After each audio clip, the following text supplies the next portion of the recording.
नमस्कार, वक्त हो गया है उत्तराखंड की खबरों का। आपके साथ मैं हूं अपर्णा मौजम और बुलेटिन में सबसे पहले बात चमोली की, जहां से एक दिल दहला देने वाला वीडियो सामने आया है।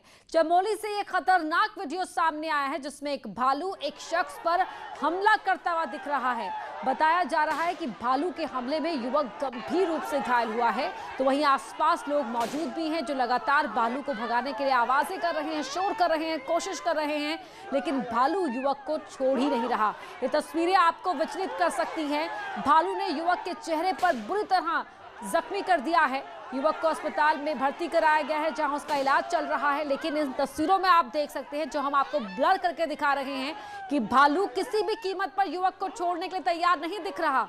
आसपास लोगों की आवाजें सुनाई दे रही हैं जो लगातार शोर कर रहे हैं, भालू का ध्यान भटकाने की कोशिश कर रहे हैं, लेकिन भालू युवक को अपनी कैद में लिए लगातार उसके चेहरे पर चोट कर रहा है और युवक को अस्पताल में भर्ती करा दिया गया है, लेकिन चेहरा बुरी तरह जख्मी हुआ है। वहीं खटीमा में सड़कों में घूम रहा आवारा सांड बाजार आ रहे राहगीर के लिए खतरा बना हुआ है।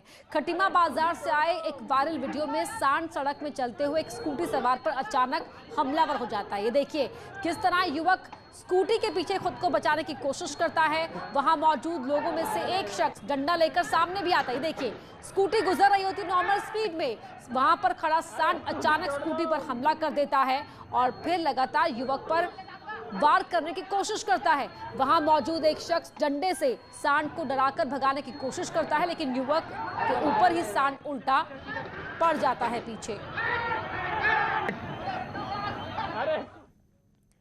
कहते हैं कि एकता से किसी भी चुनौती का मुकाबला किया जा सकता है। ऐसी ही तस्वीरें देवप्रयाग के पास बद्रीनाथ हाईवे पर दिखी, जहां मवेशियों के एक झुंड पर गुलदार ने हमला कर दिया और एक बछड़े को पकड़ लिया। वहीं बछड़े को पकड़ा हुआ देख मवेशी वापस लौटे और गुलदार को भगाने की कोशिश करने लगे।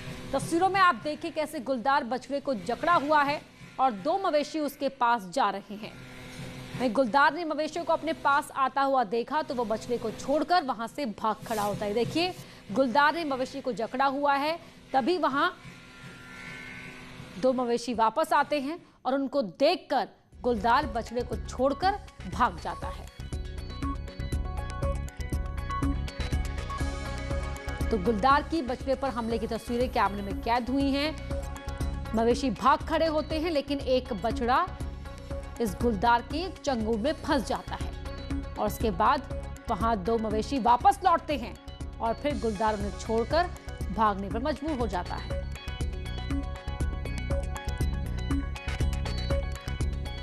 पिथौरागढ़ के कॉलेज रोड में एक कार ड्राइवर ने खड़ी बाइक को अपनी चपेट में ले लिया।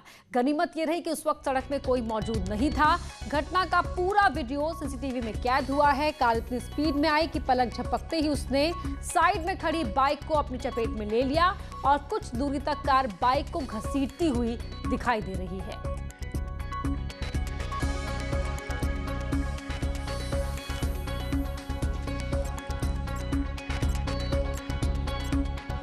हल्द्वानी से खबर है, जहां शराब कारोबारी के यहां जीएसटी का छापा पड़ा है। भीमताल, हल्द्वानी, हल्दू चौड़ में छापे मारे गए हैं। शराब कारोबारी के घर, फैक्ट्री, स्टोर में छापा मारा गया है। पकड़ी गई 19 करोड़ से ज्यादा की जीएसटी चोरी का यह मामला है।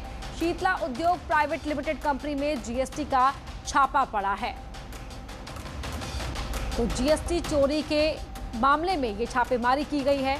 19 करोड़ से ज्यादा की जीएसटी चुराई गई थी। शीतला उद्योग प्राइवेट लिमिटेड कंपनी में छापेमारी की गई है। केदारनाथ धाम में बीते 3 महीने से देवस्थानम बोर्ड और मास्टर प्लान के विरोध में अर्धनग्न होकर आंदोलन कर रहे संतोष त्रिवेदी की अचानक तबीयत खराब हो गई, जिसके बाद एसडीआरएफ की टीम ने संतोष त्रिवेदी को रेस्क्यू कर पहले स्ट्रेचर से लिमचोली तक पहुंचाया। उसके बाद बीमार आंदोलनकारी तीर्थ पुरोहित को हेलीकॉप्टर से एम्स ऋषिकेश रवाना किया गया। तीर्थ पुरोहित संतोष त्रिवेदी बीते 3 महीने से केदारनाथ धाम में देवस्थानम बोर्ड और मास्टर प्लान के विरोध में अर्धनग्न होकर आंदोलन पर बैठे हुए थे। बीते 1 महीने से ज्यादा समय से वो अन्य तीर्थ पुरोहितों के साथ धरने पर भी बैठे रहे। ऐसे में बताया जा रहा है कि अर्धनग्न होने के कारण अत्यधिक ठंड से उनकी तबीयत बिगड़ गई थी, जिसके बाद प्रशासन ने उन्हें रेस्क्यू कर एम्स ऋषिकेश पहुंचाया। बागेश्वर जिले की मेहरगाड़ घाटी को पिथौरागढ़ से जोड़ने वाला झूला पुल 2 साल पहले टूट गया था, लेकिन इस पुल को बनाने की सुध किसी ने नहीं ली। पुल नहीं होने के कारण लोग रामगंगा को ट्रॉली के सहारे पार करने को मजबूर हैं।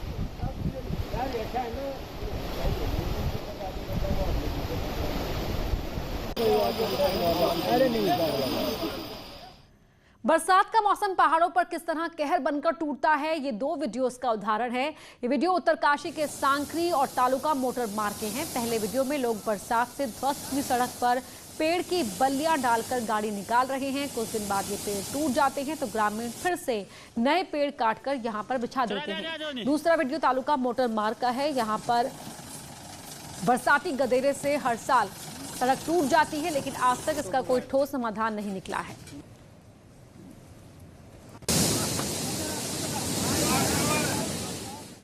विकासनगर के बुलाकीवाला में अनियंत्रित होकर स्कूटी बिजली के पोल से जा टकराई। हादसे में स्कूटी सवार 3 लोग गंभीर रूप से जख्मी हो गए। घायलों को अस्पताल में भर्ती कराया गया, जहां एक बच्चे की मौत हो गई तो वहीं 2 और घायलों को हायर सेंटर रेफर किया गया है।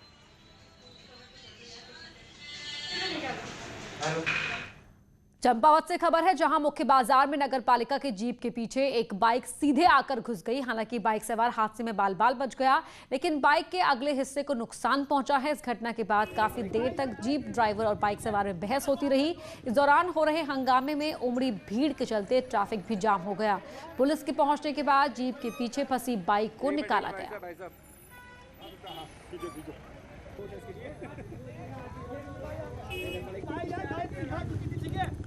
देहरादून से बड़ी खबर है। ब्लैकमेलिंग और यौन शोषण मामले में सोमवार को विधायक महेश नेगी ने एक और तहरीर महिला के खिलाफ दी है, जिसमें बताया गया है कि महिला द्वारा उन लोगों को जान से मारने की धमकी दी जा रही है जो मामले में महेश नेगी का साथ दे रहे हैं। जिस तहरीर पर पुलिस ने जांच शुरू कर दी है, वहीं बताया जा रहा है कि धमकियों के मामले में विधायक ने पुलिस को कुछ तथ्य भी दिए हैं।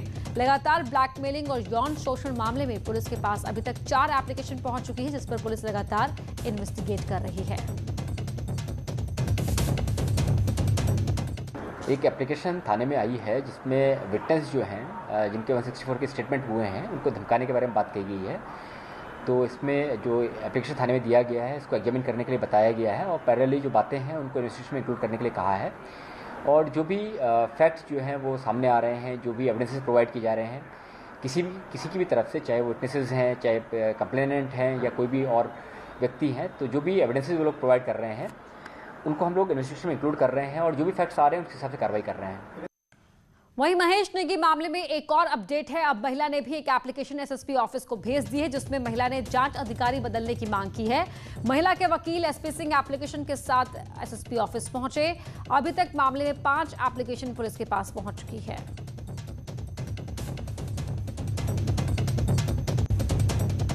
अल्मोड़ा गांधी पार्क में प्रदेश कांग्रेस अध्यक्ष के नेतृत्व में कांग्रेस ने प्रदेश सरकार के खिलाफ धरना दिया। जागेश्वर और रानीखेत के कांग्रेसी विधायक, सांसद प्रदीप टमटा सहित दर्जनों कार्यकर्ता धरने में शामिल रहे। द्वाराहाट से बीजेपी विधायक महेश नेगी की गिरफ्तारी की मांग कांग्रेस ने की है, तो कांग्रेस का आरोप है कि पुलिस राज्य सरकार के दबाव में काम कर रही है।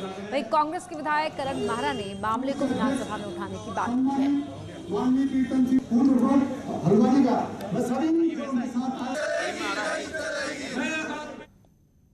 उत्तराखंड वन विकास निगम में वन मंत्री हरक सिंह रावत के ओएसडी और वन निगम में पीआरओ विनोद रावत को लेकर रार शुरू हो गई है। विनोद रावत निगम में डेपुटेशन पर है। उनकी डेपुटेशन अवधि मार्च 2019 में खत्म हो गई।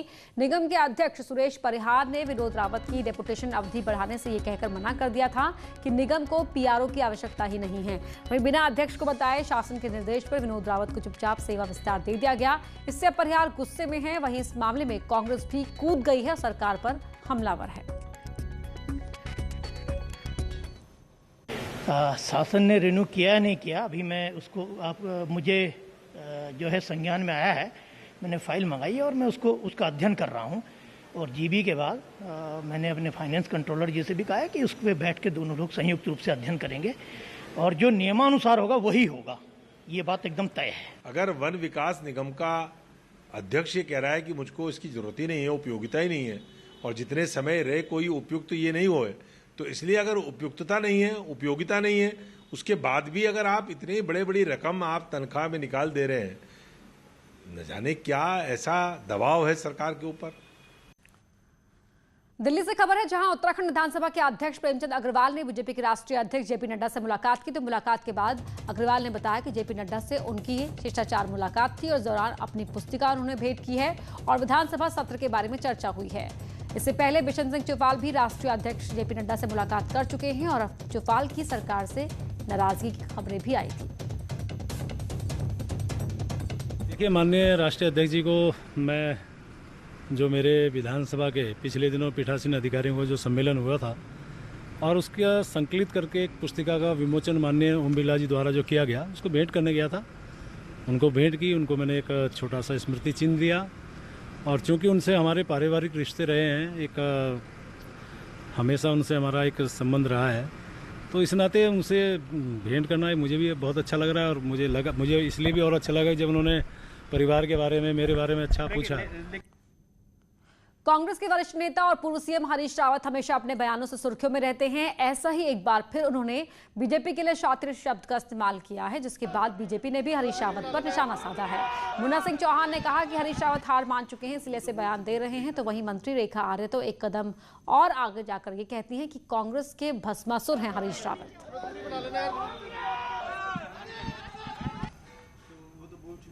हमारा जो मुकाबला है वो बहुत ही ऐसे लोगों से है जिनको जो बहुत शातिर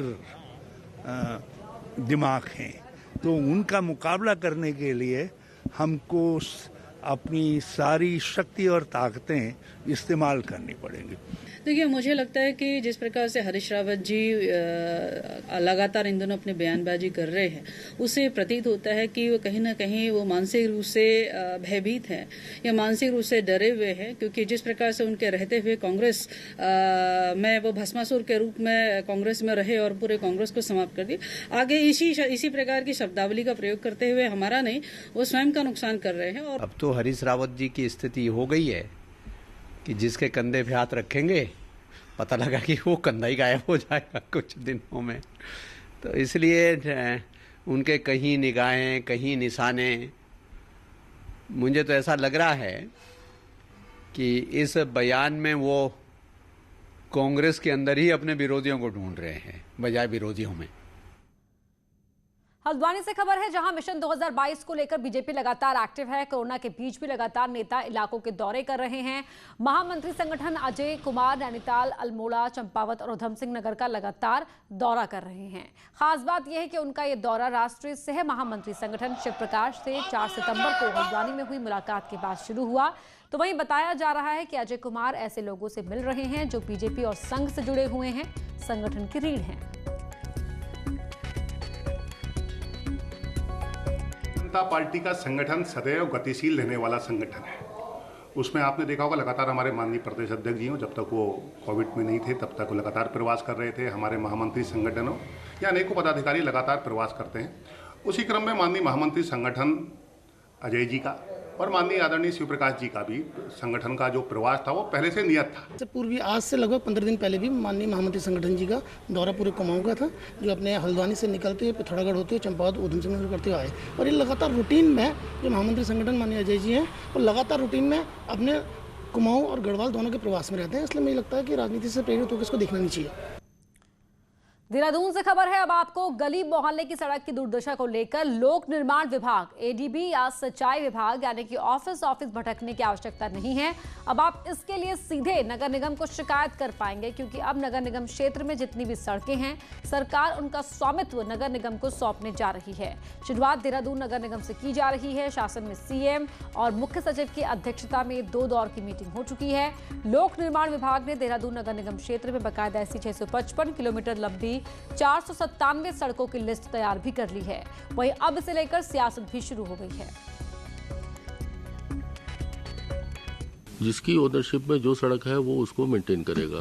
पीडब्ल्यूडी मुख्यतः मेन सड़कों को मेंटेनेंस करेगा और नगर निगम आंतरिक सड़कों को मेंटेन करेगा।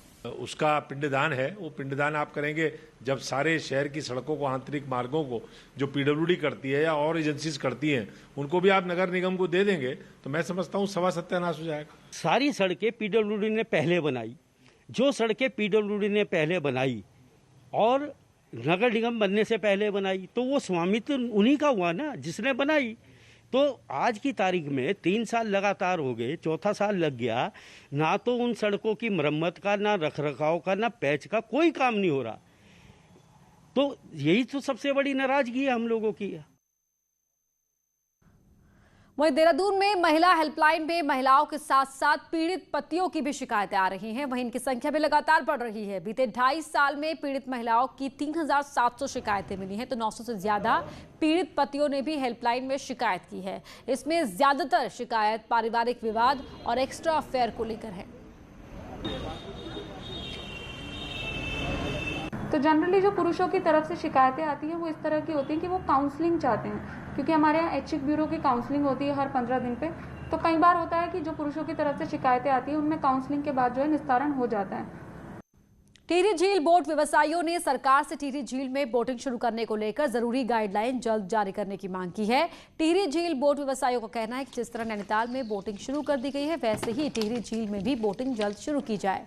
लॉकडाउन के बाद से टिहरी झील में बोटिंग बंद है, जिससे बोट कारोबारियों को खासा नुकसान हो रहा है। इंजन का ढक्कन जा चुका है और यहाँ पे एक फ्यूल इंजेक्टर। नैनीताल में बोटिंग स्टार्ट हो चुकी है, तो हम आपके माध्यम से कहना चाहते हैं कि टिहरी झील भी को बनाने के लिए, एक पर्यटन हब बनाने के लिए 13 डिस्ट्रिक्ट 13 डेस्टिनेशन में भी इसका चयन किया गया था। तो हमें कुछ पता ही नहीं चल पा रहा है कि कब ये खुल पाएगा, कब इसकी गाइडलाइन आएंगी। तो हम सरकार से मांग करते हैं कि जल्दी से जल्दी टिहरी झील को खोलने की गाइडलाइन जारी करे। कॉर्बेट नेशनल पार्क में 15 अक्टूबर से नया पर्यटन सत्र शुरू होगा, जिसके लिए पार्क प्रशासन द्वारा तैयारियां की जा रही हैं। इसको लेकर कॉर्बेट प्रशासन ने एक बैठक पर्यटन कारोबारियों के साथ की, जिसमें नए सत्र को लेकर बातचीत की गई। 15 अक्टूबर से पार्क का बिजरानी जोन डे विजिट के लिए खोल दिया जाएगा, जबकि 15 नवंबर से पार्क का चिटाला जोन खुलते ही पार्क में नाइट स्टे की सुविधा भी शुरू हो जाएगी। डे विजिट के लिए 10 सितंबर से ऑनलाइन बुकिंग खोल दी जाएगी। ये आगामी पर्यटन सीजन को लेकर कॉर्बेट के साथ में हम लोगों की पर्यटन व्यवसायियों की चर्चा थी, जिसमें गाइड एसोसिएशन, अपना जिप्सी एसोसिएशन और हमारे होटल एसोसिएशन के लोगों को इन्होंने आमंत्रित किया था। एक डिस्कशन था जो आगे कॉर्बेट को खोलने के लिए चर्चा थी और काफ़ी सौहार्दपूर्ण चर्चा रही हम लोगों की। कॉर्बेट टाइगर रिजर्व में टूरिज़्म की जो गतिविधियां हैं वो 15 अक्टूबर से प्रारंभ होती हैं। ढिकाला जोन जो है वो 15 नवंबर से प्रारंभ होता है, तो इसकी सारी तैयारियां की जा रही है। सबसे पहले डे विजिट की कार्रवाई प्रारंभ होती है, जिसमें 15 अक्टूबर से झिरना, ढेला, बिजरानी, पाखरो एवं समस्त जोन जो है उसमें डे विजिट की गतिविधि जो है वो स्टार्ट होती है। तो उसकी बुकिंग जो है अभी 10 सितंबर से प्रारंभ हो जाएगी। न्यूज 18 की खबर का एक बार फिर दमदार असर हुआ है। हमने ग्राउंड जीरो से दिखाया था कि नैनीताल के टिफिन टॉप में पहाड़ी से बड़े बड़े बोल्डर गिर रहे हैं, जिससे आबादी को नुकसान तो है ही, बड़ा खतरा है। तो वही टूरिस्ट के साथ भी कभी भी कोई बड़ा हादसा हो सकता है। वही डीएम नैनीताल ने न्यूज 18 पर एक खबर चलाई जाने के बाद पूरे लाल लश्कर के साथ टिफिन टॉप का दौरा किया और संबंधित डिपार्टमेंट्स को निर्देश दिए हैं कि वो एक रिपोर्ट तैयार कर शासन को भेजे, जिसके बाद शासन पूरे मामले पर फैसला लेगा।